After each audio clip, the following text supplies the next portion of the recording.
नमस्कार, मैं हूं पवन त्यागी। कुश्ती पहलवानों का जंतर मंतर पर जो ड्रामा चल रहा था और जो धरना प्रदर्शन था, जिनकी मांग थी कि फेडरेशन के जो अध्यक्ष हैं ब्रजभूषण शरण सिंह, उन्होंने महिला पहलवानों का यौन शोषण किया है और हजारों महिला पहलवानों का यौन शोषण किया है, जिसमें एक लड़की नाबालिग भी है। और पहलवानों की मांग थी कि ब्रजभूषण शरण सिंह को गिरफ्तार किया जाए। जब तक ब्रजभूषण शरण सिंह की गिरफ्तारी नहीं होती, तब तक वो जंतर मंतर से हिलने वाले नहीं हैं। इस आंदोलन में खाप पंचायत भी कूद गई, जिन्होंने इसको जाट जाति से जोड़ दिया और उन्होंने कहा कि जाट जाति के ये पहलवान हैं, ये लड़कियां, ये बच्चियां हमारी हैं और इसीलिए अब ये बिरादरी की बात आ गई है। तो कई पंचायतों में निर्णय हो गया कि हमारा पूरा समाज बच्चियों के साथ है, लेकिन इसमें साथ साथ राजनीतिक दल भी कूदे, जिसमें हमने देखा कि आम आदमी पार्टी हो, चाहे वो कांग्रेस हो, फिर चाहे सत्यपाल मलिक हो, फिर चाहे इसमें हमने देखा कि हनुमान बेनीवाल हो, और इसमें कई ऐसे नेता हमने देखे जो डपली डपली गैंग भी देखा।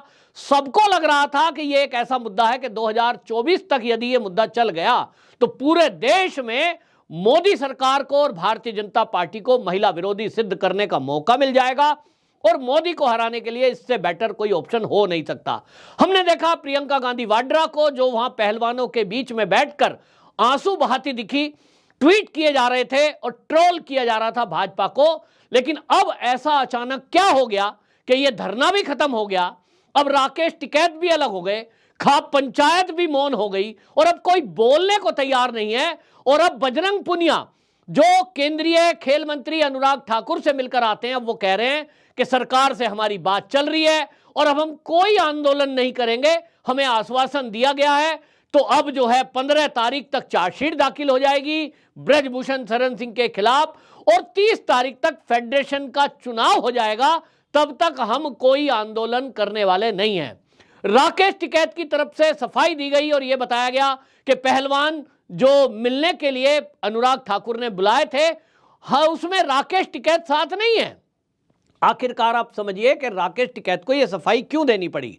बड़ा सवाल यह है कि जो पहलवान ब्रजभूषण शरण सिंह की गिरफ्तारी से कम पर बात करने को तैयार नहीं थे, जो पहलवान इस बात पर अड़े थे, जो खाप पंचायत इस बात पर अड़ी थी, जो किसान यूनियन इस बात पर अड़ी थी, सत्यपाल मलिक जैसे लोग अड़े थे कि ब्रजभूषण शरण सिंह की गिरफ्तारी से कम पर कोई बात नहीं होगी, यह आपने सुना होगा। लेकिन आज वो पहलवान बात पे आ गए हैं कि हमारे ऊपर जो दिल्ली पुलिस की एफआईआर दर्ज है उनको वापसी करे। हम इस मुद्दे पर बात करके आए हैं। अनुराग ठाकुर, जो कि केंद्रीय मंत्री हैं, खेल मंत्री हैं, उनसे मिलने के बाद बजरंग पुनिया ने एएनआई चैनल को अपनी बातचीत की और उस बातचीत में उन्होंने कहीं भी ब्रजभूषण शरण सिंह की गिरफ्तारी की बात नहीं की।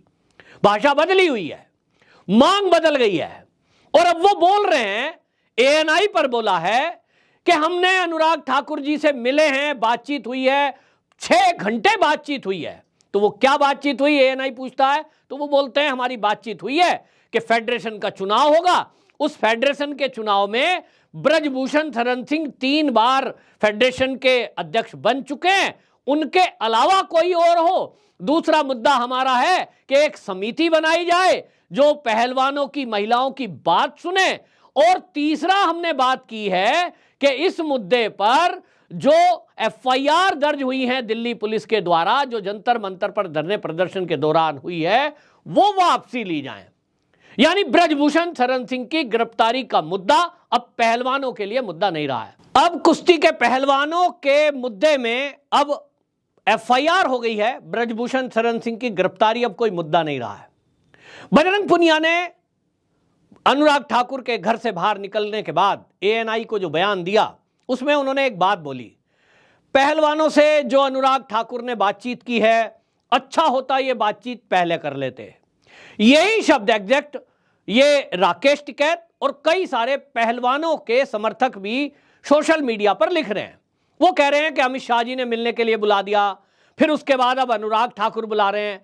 सरकार अगर यही बात पहले मान लेती तो यो हंगामा क्यों होता, पहलवान सरकार देर से जागी है जी, ये बात कर रहे हैं। मैं मजाक नहीं बना रहा हूं, लेकिन लैंग्वेज उनकी इसलिए बोल रहा हूं कि जो लोग ट्रोल करने में माहिर हो रहे थे वो अब ये कह रहे हैं कि सरकार ने पहले क्यों नहीं बुलाया। मैं असल में आज आपको बताऊंगा कि असल ये जो बात हुई है इसके पीछे का कारण क्या है। बजरंग पुनिया, साक्षी मलिक और विनेश फोगाट की जो भाषा बदली है वो क्यों बदल गई है। इन्होंने रेलवे की नौकरी फटाफट ज्वाइन क्यों कर ली है। क्यों ये अनुराग ठाकुर के घर से निकलने के बाद एफआईआर वापसी की बात कर रहे हैं। और जो इन्होंने मांग रखी है क्या वो मांग सरकार पूरी करने जा रही है। जिस बात को लेकर के राकेश टिकैत भी कह रहे हैं कि पहलवानों से सरकार की बात चल रही है, इसलिए हमारा आंदोलन हमने स्थगित कर दिया है जो 9 जून से हम करने जा रहे थे। यानी ये जो सबकी भाषा बदली है, आखिर इसके पीछे का सच क्या है मैं एक एक करके आपके सामने रखूंगा। पहली बात तो ये समझिए कि जो ये धरना प्रदर्शन इनका खत्म हुआ उसका एक कारण यह है कि ये जो आंदोलन करने वाले पहलवान हैं ये सबसे पहले 18 जनवरी को जंतर मंतर पे आए थे। इन्होंने अचानक से आकर के यहां धरना प्रदर्शन शुरू कर दिया और इसमें आरोप लगाने शुरू कर दिए कि ब्रजभूषण शरण सिंह के ऊपर आरोप लगाए कि इन्होंने कई पहलवानों का यौन शोषण किया है। अपना नाम नहीं लिया, कई पहलवानों के मुद्दे की बात हम उठाने के लिए आए हैं।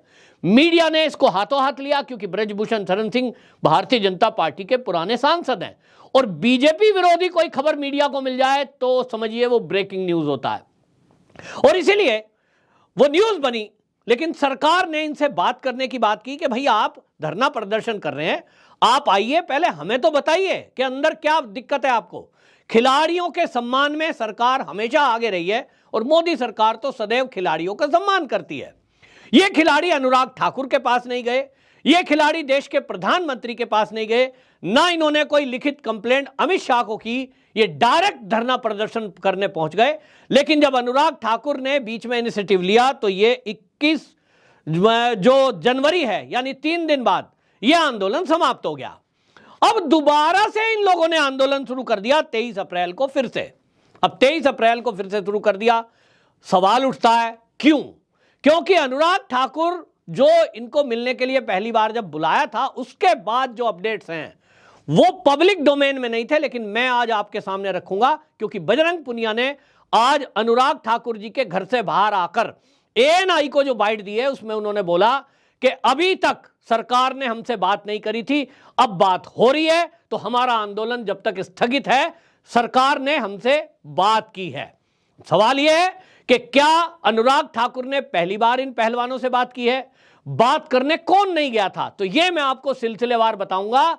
असली बात यह है कि इन पहलवानों की पोल खुल गई और इस पोल में जो इन्होंने एक लड़की बताई थी कि वो नाबालिग है और नाबालिग लड़की का यौन शोषण ब्रजभूषण शरण सिंह ने किया है और इनको लग रहा था कि वो आरोप लगाते ही ब्रजभूषण शरण सिंह जेल में चले जाएंगे, फेडरेशन के अध्यक्ष पद से इस्तीफा दे देंगे, फिर वो सांसद भी नहीं रहेंगे और फेडरेशन पर इनका कब्जा हो जाएगा, फिर उसके बाद जो ये चाहेंगे कुश्ती संघ में वो होगा।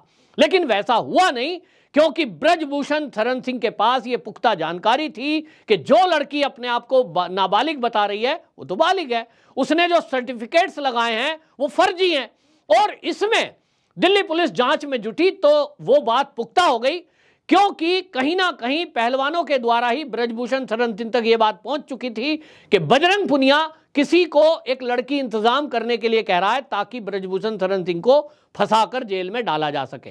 इसके बाद दिल्ली पुलिस ने और जांच की तो विनेश फोगाट के बारे में पोल खुल गई। विनेश फोगाट जो ये कह रही थी कि ब्रजभूषण शरण सिंह ने मेरे साथ दिल्ली के ऑफिस में कार्यालय में मुझे बुलाया और मेरे साथ छेड़छाड़ की, छेड़छाड़ के आरोप लगाए थे, टी शर्ट में हाथ डाल दिया, मुझे कुछ बोला, होटल में आने को बोला। अल्टीमेटली दिल्ली पुलिस ने जब जांच की तो वो भी खुलासा हो गया कि ब्रजभूषण शरण सिंह उस तारीख में, जिस तारीख में विनेश फोगाट उनके ऊपर आरोप लगा रही है दिल्ली कार्यालय में होने का, उस तारीख में थे ही नहीं और वो तो लखनऊ में थे। जब इन चीजों की पोल खुल गई तो इन पहलवानों को लग गया कि अब इनका जो ये गुब्बारा है इसकी हवा निकल चुकी है। अब ब्रजभूषण शरण सिंह क्योंकि बहुत पुराने सांसद हैं और बहुत बड़े समाज सेवी भी हैं, उन्होंने घोषणा कर दी थी कि मैं इन पहलवानों को छोड़ूंगा नहीं। और कोई आपको बता दूं, कोई आम आदमी भी होता, फर्जी आरोप अगर यौन शोषण के लगें तो आप समझिए कोई कच्चा आदमी होता तो आत्महत्या भी कर लेता है।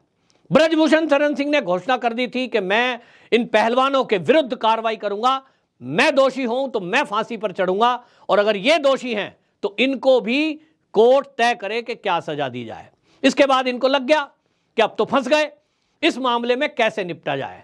इन पहलवानों को जब ये लग गया और दिल्ली में इनके खिलाफ दिल्ली पुलिस ने एक एफआईआर दर्ज की थी 28 मई को, और 28 मई को असल में देश की नई संसद का उद्घाटन था दिल्ली में, और उस दिन इन्होंने महिला रैली करने की घोषणा कर दी थी और संसद तक मार्च करेंगे।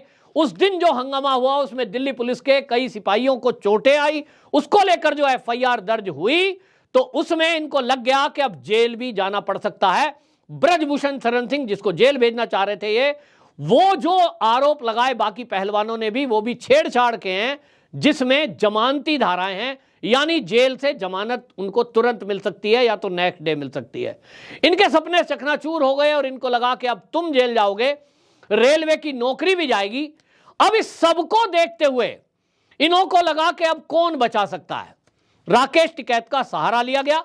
सूत्रों की माने तो मेडल गंगा में बहाने का एक बहाना बनाया गया और इन्होंने राकेश टिकैत से बातचीत की कि हम उस दिन मेडल बहाने के नाम से आएंगे। सूत्र ये कह रहे हैं कि ये राकेश टिकैत से बात करके पूरी सेटिंग करके पहुंचे और फिर आपने देख ही लिया कि वो मेडल वापसी नरेश टिकैत, जो राकेश टिकैत के भाई हैं, उनको सौंप दिए गए। यानी मध्यस्थता करने के लिए राकेश टिकैत से इन्होंने आग्रह किया और सूत्र ये कह रहे हैं कि राकेश टिकैत जी के द्वारा ही, केंद्रीय एक मंत्री हैं बहुत सीनियर, उनके द्वारा मध्यस्थता करने की सिफारिश की गई कि भाई ये पहलवान हैं, बच्चे हैं, गलती हो गई, अब इसमें जो है मामले को सिमटाओ और इन बच्चों को क्षमा कर दो। ऐसी बातें सामने आ रही हैं और इसीलिए आपको बता दूं अमित शाह से मीटिंग सेट हुई, लेकिन अमित शाह जी के जो मुलाकात थी उसमें उन्होंने साफ कह दिया कि देखिए मामला कोर्ट में जाएगा, क्योंकि अब एफआईआर दर्ज है और एफआईआर दर्ज होने के बाद उसको कोई खत्म कर सकता है तो वो जज है, कोर्ट है। आप जो भी बात है वो कोर्ट में कहना, कानून अपना काम करेगा। उन्होंने आश्वासन नहीं दिया और इसके बाद उन्होंने कह दिया जो भी आपकी फेडरेशन संबंधी मांग है वो आप अनुराग ठाकुर, क्योंकि खेल मंत्री हैं, उनसे बात करें। और इसीलिए ये अनुराग ठाकुर से मुलाकात हुई थी। अब इनको ये लग रहा है कि ये आंदोलन तो इन्होंने समेट दिया, जो खाप पंचायत बीच में आई थी, जो किसान आंदोलन बीच में, आंदोलनकारी बीच में आए थे, जो राजनीतिक दल बीच में आए थे, जो जातियों के नाम पर खाप पंचायत इनके पीछे खड़ी हुई थी, अब वो सब नाराज हैं कि हमें तुमने मूर्ख क्यों बनाया, अपने स्वार्थ के लिए हमारा प्रयोग किया, हमारी बेइज्जती कर दी, हम कहां जाएंगे। तो इनको लग रहा है कि अपना फेस बचाने के लिए अब ये बहाना ढूंढ रहे हैं और अब ये घोषणा कर रहे हैं कि सरकार हमसे बात कर रही है इसलिए हम आंदोलन खत्म कर रहे हैं।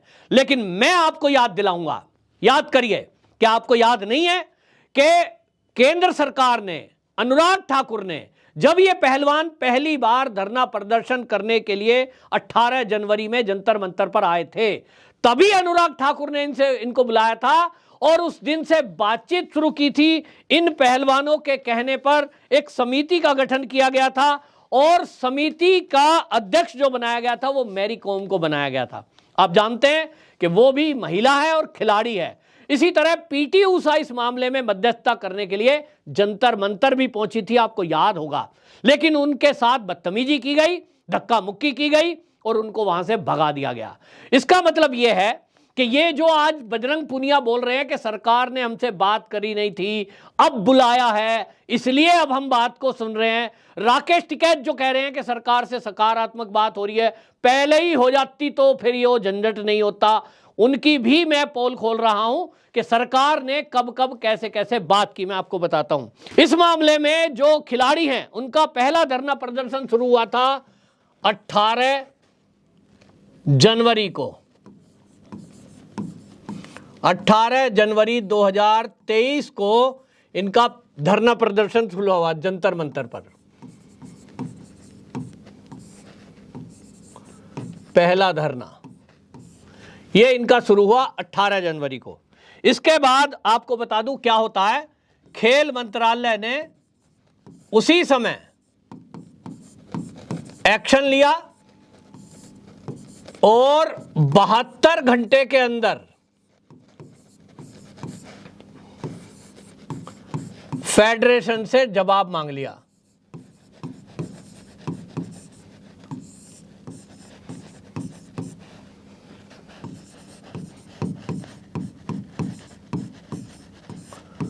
आरोपों पर जवाब मांगा।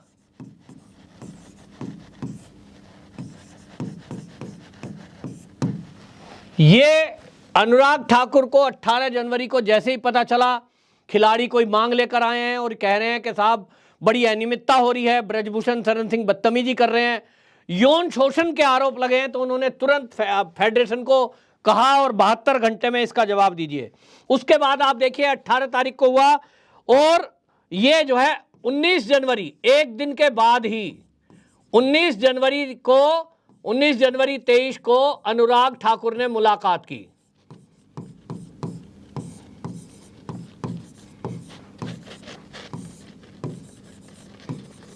ये जो कह रहे हैं कि हमारी बात सरकार नहीं सुन रही, हम इसलिए धरना प्रदर्शन कर रहे हैं, अगले ही दिन अनुराग ठाकुर ने बुलाया और इनसे 4 घंटे मुलाकात हुई है। क्या क्या आपकी शिकायतें आप हमें बताइए।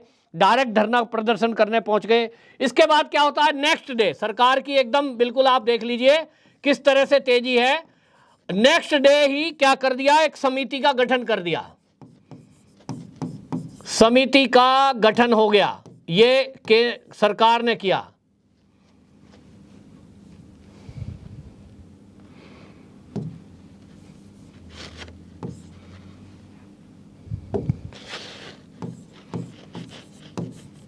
नेक्स्ट डे 20 तारीख को समिति का गठन हो गया। फिर 21 जनवरी को इनका धरना प्रदर्शन मंत्री के आश्वासन पर खत्म हो गया कि भाई आप जो है हम पे समिति हमने बना दी है, वो जांच करेगी और इसलिए आप जो है धरना खत्म कर दीजिए। ये धरना खत्म हो गया और इसमें जो है कुश्ती संघ का ये सेक्सुअल हरेसमेंट एक समिति है इंटरनल, वो हर राज्य में है, उसकी रिपोर्ट आ गई इन बिटवीन के हरेसमेंट का हमारे पास कोई केस नहीं पहुंचा। यानी जो हरेसमेंट के लिए महिलाओं की एक समिति बनाई हुई है कुश्ती संघ ने, उसमें उससे केंद्रीय गृह मंत्री जो खेल मंत्री है इन्होंने जवाब मांगा, उनके पास कोई कंप्लेंट नहीं करी, सीधा धरना प्रदर्शन करने आ गए। यही बता रहा था कि इन लोगों ने कोई राजनीति के लिए धरना किया है। उसके बाद आपको बता दूं उसके बाद क्या होता है, 21 जनवरी को ही इसके बाद क्या होता है, फेडरेशन के जो सचिव है, असिस्टेंट सचिव,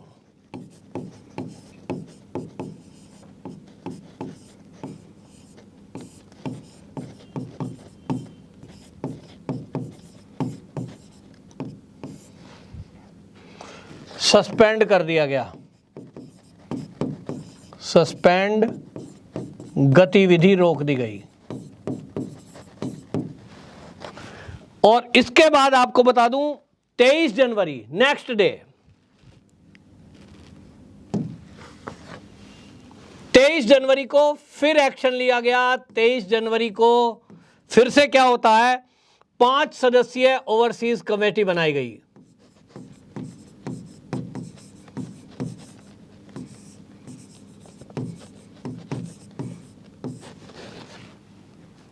अनुराग ठाकुर जी से मिलने के 3 दिन के अंदर यह कमेटी का गठन कर दिया गया। इसकी अध्यक्ष मेरी कॉम को बनाया गया और इनसे पहलवानों से कहा गया कि आपकी जो भी कंप्लेंट है आप यहां कमेटी के सामने आकर रखिए। लेकिन सूत्र ये कह रहे हैं कि यह कमेटी के सामने आए और अपनी बात रखें, लेकिन वो बातचीत कोई भी ऐसी नहीं थी जिसमें यह सिद्ध होता है कि कोई इस तरह की छेड़छाड़ की गई। इसके बाद आपको बता दूं ये जो है उसके बाद 31 जनवरी को इन पहलवानों ने मांग करी कि साहब हमारा भी कोई आदमी इसमें रखिए। तो 31 जनवरी को इसमें इन पहलवानों के कहने से ये 6 सदस्यीय समिति थी, इसमें जो है बबीता फोगाट का नाम रखा गया।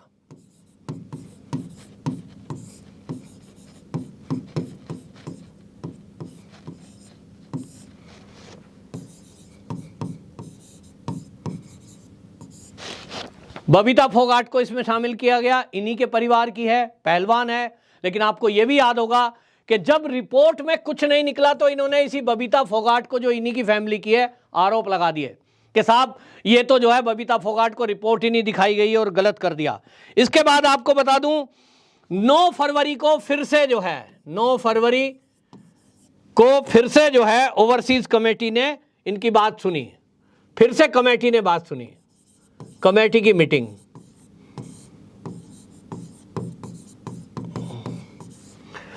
फिर जो है 20 फरवरी को फिर मीटिंग हुई, 20 फरवरी को दोबारा मीटिंग हुई। अब ये आप देखते जाइए कितनी बार मीटिंग हुई। उसके बाद 23 फरवरी को ये जो पहलवान है इनको कहा गया कि इब्राहिम मुस्तफ़ा सीरीज है उसमें जो है यहां आप जाइए, लेकिन उस समय हिस्सा नहीं लिया इन पहलवानों ने और बीबी सिंह से पूछताछ हुई। फिर उसके बाद ये सब जो मुलाकात मैंने लिखी आपको बताई है, इतनी बार के बावजूद भी जंतर मंतर पर सरकार के नुमाइंदे गए, जिसमें पीटी ऊषा भी थी, लेकिन ये पहलवान कोई भी वहां बात करने नहीं गया, क्योंकि इनको बात करनी नहीं थी, इनको करनी थी राजनीति। जैसा इनको लग रहा था कि सब कुछ इनके हिसाब से हो जाएगा, फेडरेशन पर इनका कब्जा हो जाएगा, वो सब हुआ नहीं। और अब इनको लग गया है कि जिस तरह से इनकी फजीयत हो रही है, उसमें इनके फर्जीवाड़े का खुलासा होने के बाद जब अब चार्जशीट दाखिल होगी तो निश्चित जानिए कि ब्रजभूषण शरण सिंह पे छेड़छाड़ जैसे आरोप लगाए हैं। किसी ने कहा है ब्रजभूषण शरण सिंह ने मेरी कमर पर हाथ रखा, किसी ने कहा है कि मेरे को जो है होटल में बुलाया। इस तरह के छेड़छाड़ के आरोप हैं जो बेलेवल ऑफेंस हैं। अब इनके खिलाफ जो कार्रवाई होगी और फर्जीवाड़े की कार्रवाई होगी उसमें ये लंबे नप सकते हैं। और ब्रजभूषण शरण सिंह के ऊपर इंडिविजुअली इन्होंने आरोप लगाए हैं, इसलिए ये फेडरेशन की लड़ाई नहीं है, ना ये सरकार की लड़ाई है, ये एक व्यक्ति के ऊपर लांछन लगाए गए हैं। तो इसमें इनको लग गया कि इस लड़ाई में अब निश्चित जानिए कि ये फंस चुके हैं और इसलिए इनको लगता है कि अब किसी भी तरह से सरकार इनको बचाए। और इसीलिए ये पहले अमित शाह जी से मिले, फिर अनुराग ठाकुर जी से मिले, और अब ये पक्के सूत्रों का कहना यह है कि ये कोई आंदोलन करने वाले नहीं है और केवल अपनी जान बचाने के लिए अब ये मध्यस्थता कर रहे हैं राकेश टिकैत के जरिए, ताकि इनके ऊपर जो एफआईआर दर्ज दिल्ली में हुई है उनको दिल्ली पुलिस वापस ले ले, जो कि अमित शाह के बिना हो नहीं सकता। और कुल मिलाकर ये सारा इनका जो है नाटक नौटंकी अब ये खत्म हो गया है और इनके झूठ का खुलासा हो गया है, जो ये कह रहे हैं पहले सरकार ने मिलने के लिए नहीं बुलाया। आपकी क्या राय है कमेंट बॉक्स में जरूर बताएं। वंदे मातरम।